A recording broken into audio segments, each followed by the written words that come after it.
In July of 1518, in the city of Strasbourg, a woman stepped out into the street and began to dance.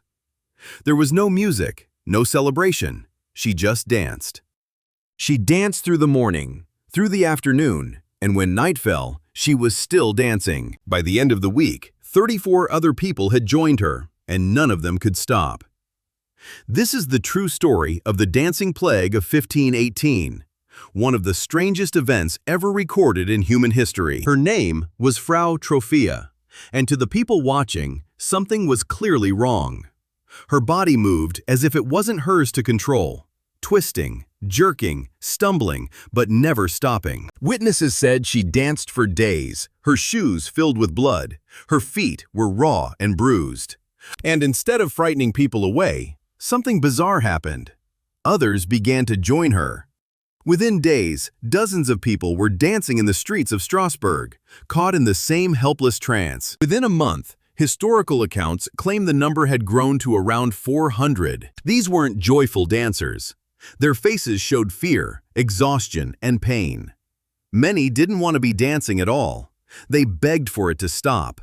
But their bodies wouldn't listen. They danced day and night, collapsing only when their bodies gave out, then getting up and dancing again. The city began to panic. What was happening to its people? So the authorities called in doctors to explain the madness. But the physicians of the time didn't blame witchcraft or demons or a curse. They decided it was a disease of hot blood, an imbalance that could only be cured by dancing it out. So they made a decision that sounds insane today. They didn't try to stop the dancing. They encouraged it. The city cleared open spaces, opened guild halls, and even built a wooden stage. They hired musicians and paid professional dancers to keep the afflicted moving, believing it would burn the sickness away. It was, predictably, a catastrophe. Surrounding the sick with music and rhythm only made the dancing spread further, and people were dying. According to some accounts, at the peak of the plague, as many as 15 people were dying every single day. Not from any wound or illness you could see, but from the dancing itself.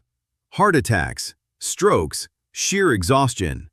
Their bodies simply couldn't take it anymore. Imagine dancing until your heart gave out, and being completely unable to stop yourself. As unbelievable as this sounds, the dancing plague of 1518 was not the first outbreak of its kind. For centuries, similar dancing manias had swept through medieval Europe. In 1374, dozens of towns along the Rhine River were hit by outbreaks of compulsive dancing. People danced in the streets, in churches, sometimes for hours, screaming names and seeing visions. It happened often enough that it had a name: choreomania. But the Strasbourg outbreak of 1518 remains the most well-documented and the most deadly. So what actually caused it? For centuries, people have tried to explain it, and there are two leading theories.